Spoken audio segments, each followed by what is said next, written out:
Hotep, Black Power brothers and sisters. As always, giving honor to the Creator, giving honor to the ancestors, my sister, my father, my in-laws, Chief of Staff Brother Harris Abdul, and all the street law soldiers, and all of our ancestors and my subscribers and brothers and sisters that are fighting for our liberation and salvation in our black nation. Since we are this celebrating this devil's holiday in terms of a memorial, let's not forget, since this is Memorial Day, quote unquote, quote,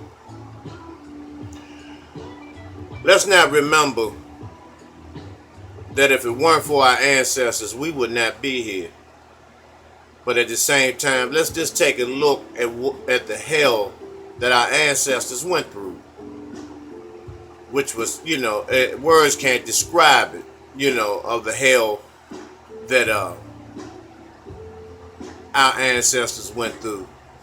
Can you imagine no shoes, no socks on, no underclothes, 110 degrees with the humidity of 100%, being in the middle of the sun in the middle of the sun, 1 o'clock in the afternoon, pulling cotton and tobacco with a cracker on a horse with a .305 Winchester rifle and a whip, beating the people, not only just yourselves, but your family members, your children, your husband, yelling at you all types of degrading names.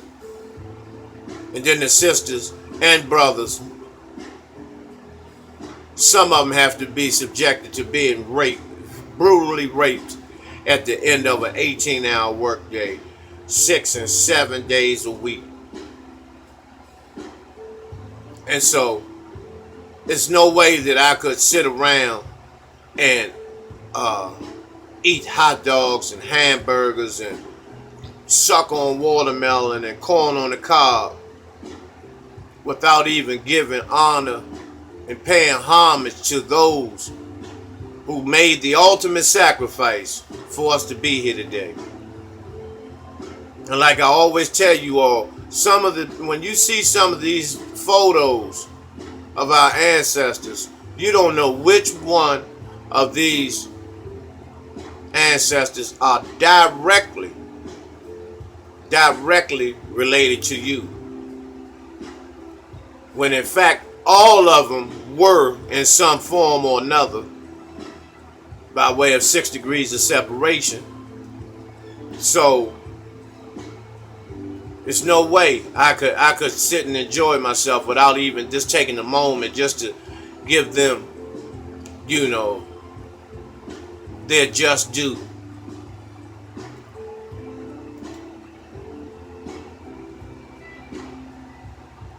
For the pain and suffering and torment that they endured, hoping there would have been continuity and struggle. Because they did it for the sole purpose of recreating, reproducing. So there would come a generation that would come up behind them that would not only abolish physical and chattel slavery, but also punish those who implemented slavery, as well as receive reparations.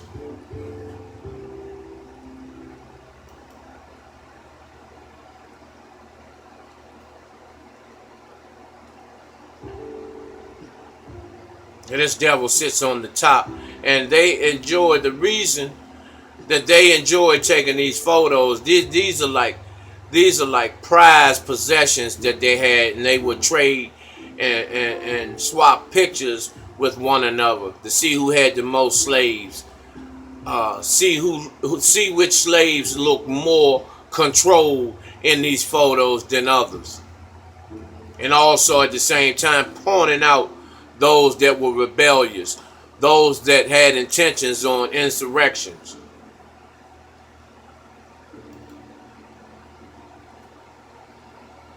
Because everybody didn't just bow down and just sing songs and take beatings. You know, some of them had to take brutal beatings to keep the focus off those who were planning the insurrections and the escapes through the middle of the night. Some just broke and ran in broad daylight and were chased by horses. Most were caught, but some got away. And as you know, a lot of them that got away did not look back and did not go back to retrieve not even their own family, not even their own children, not even their own blood. And that's why Sister Harriet Tubman gets so much props and honors and homage from me personally. She made 18 trips.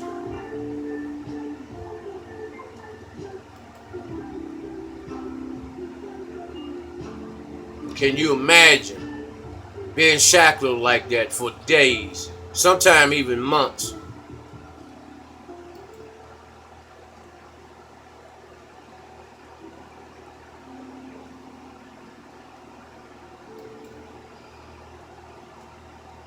You know, those who were rebellious. And I hear a lot of you all say that, you know, oh man, if I was a slave, I would have ran, or I would have did this and I would have did that. I wouldn't have done that. Yes, you would have.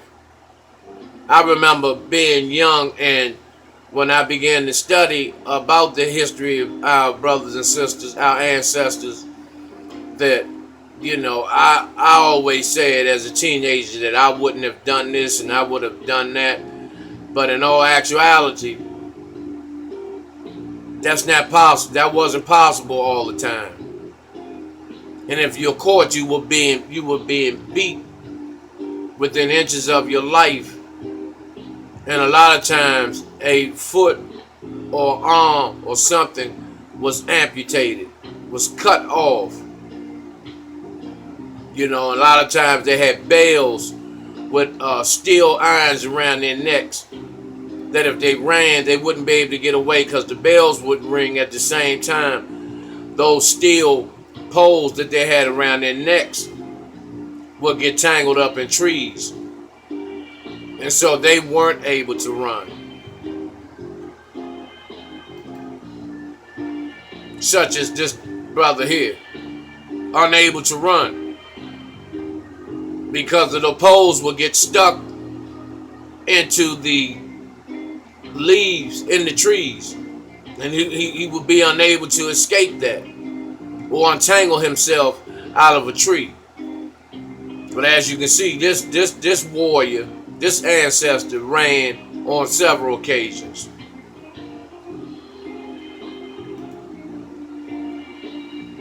You know, and little babies as young at the age of 2 and 3 were out in the fields picking cotton and tobacco. You know, can you imagine a 6-year-old with calluses on their hand, busted, their hands stay bleeding from the thorns that's in the cotton fields and the cotton plants, the thorns that are in there that, you know, that stick and causes profuse bleeding.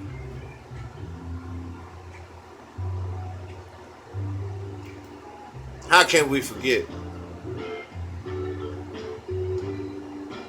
How can we forget? This sister here was labeled, she was used for breeding purposes only. And they had what they call motherfuckers that hung in one particular barn on a plantation. And all they would do was play with their genitals to make sure they would have an erection to have sex with these sisters. Some of them were their sisters, some of them were their own mothers. And they would put sacks over these brothers' heads so they wouldn't know that they were having sex with one of their relatives. And so that's where the term motherfuckers came from, when the slave master knew that the son was having sex with the mother, but the son did not know that because he had the bag over his head. And so that's where the term motherfucker came from on the plantation.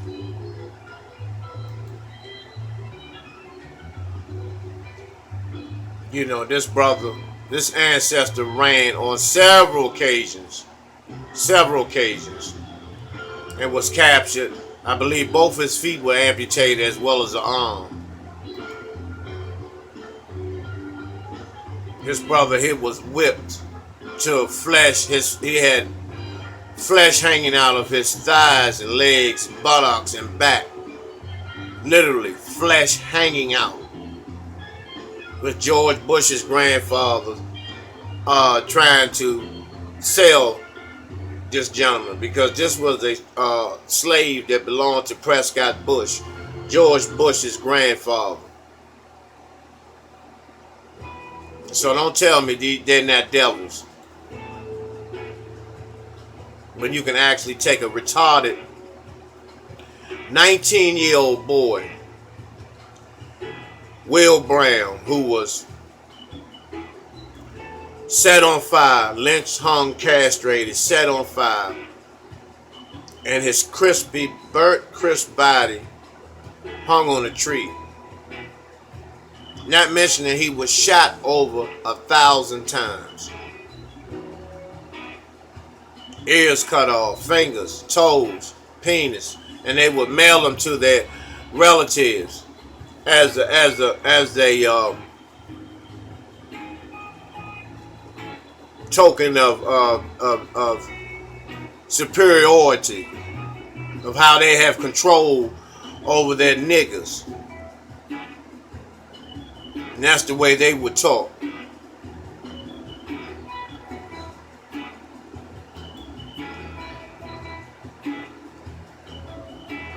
You know, how could we forget this? And the little blonde head bitch, that little blonde head bitch that you see on the front of the picture, she states, she was on Oprah Winfrey and stated that she don't remember this incident where this brother was hung and castrated. And she's a lying bitch to say that. She remembers this.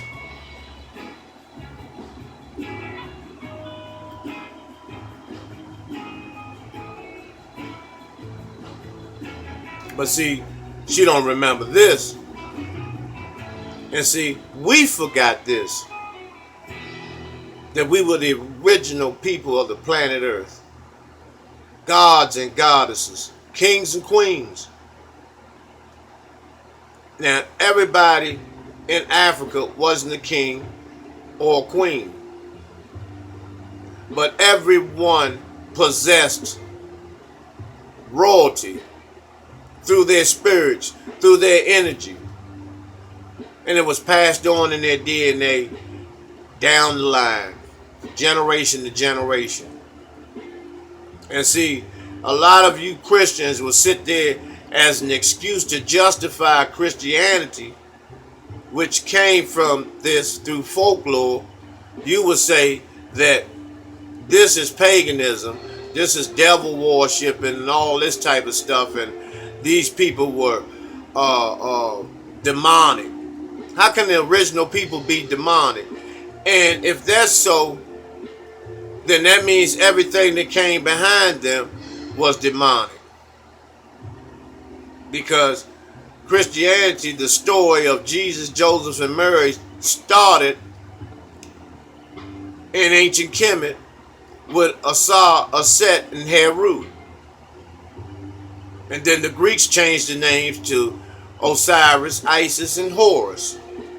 And then the Romans changed the name to Joseph, Mary, and Jesus.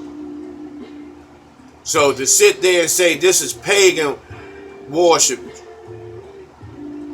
then Christianity is a pagan religion because it comes directly from ancient Kemet. All the names, Thutmose, who was in ancient Kemet during the 1718 dynasty, that's where the name Moses came from. So let's not be confused about this. And this is the reason why we have accepted physical and chattel slavery on so many ends, in so many ways. And these are some of our greatest leaders, were some of our greatest leaders.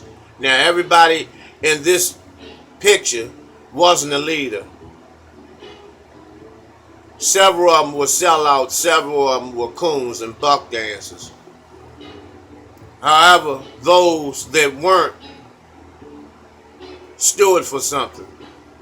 Very, very powerful, brothers and sisters.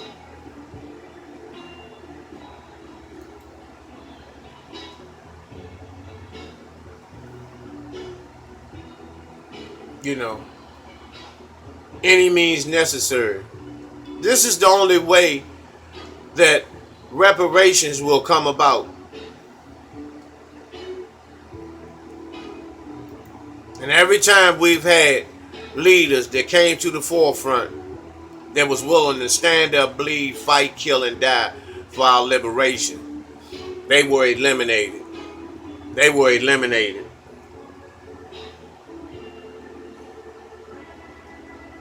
And how can we just forget this? How can we just forget? Where did we go wrong? Where did we go wrong?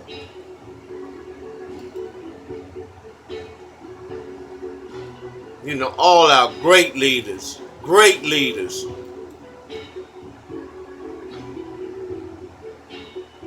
they committed themselves to the liberation of our people. And here we are today, once again, allowing history to repeat itself with the system of racism, white supremacy. And once again, we're being lynched, hung, and castrated. Once again.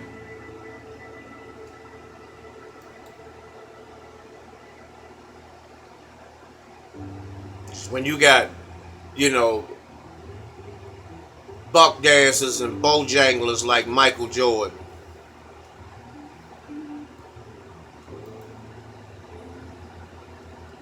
this devil, Charles Barkley. You know, that come from, our ancestors came from slavery. Physical and chattel slavery. We have so many black leaders that stood up for our liberation. And this is how we repay them.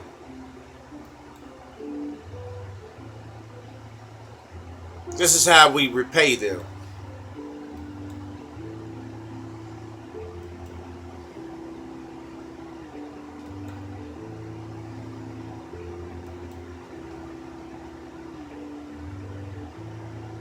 You know, and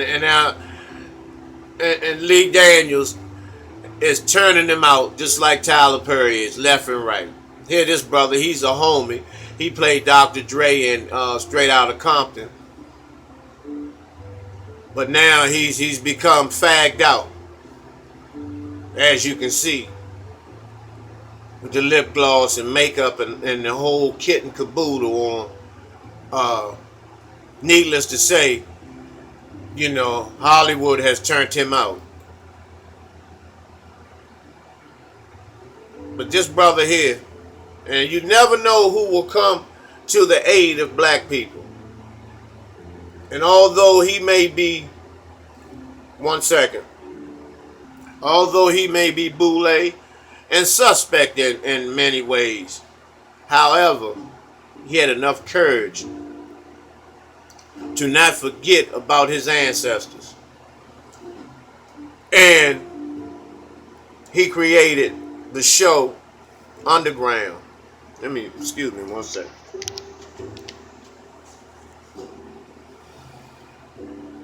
The show Underground, which is one of the one of the best-selling, um, not best-selling, one of the most powerful television shows that I've personally seen in years. And although it talks about slavery, and the reason why I'm not crazy about a lot of slave movies is because there are no heroes in the end. At the end of these slavery movies, everybody still remained in slavery for the most part. And that's my dislike with the slave movies. However, by this show having Harriet Tubman in, that means if it's played out and and the truth is told, then you're going to have a lot of people that acquire their liberation and freedom through Queen Mother, Sister Harriet Tubman. And I really like that show. Let us get back to where we belong. Let us take our place back on the throne. Let us once again acquire greatness and come into our own greatness, our own true and divine selves, and pay homage to the strong line and true line of divine that came through in the form of our brothers and sisters who came to free us from chattel slavery, police brutality, police terrorism, mass incarceration, AIDS, the homosexual agenda, the drugs, pedophilia, sexual abuse, child abortion, which, infant mortality. Let us take our place back on the throne. But at first, the first thing we have to do is link arms. Nothing else will work. We have to link arms, and then we can move ahead and move forward.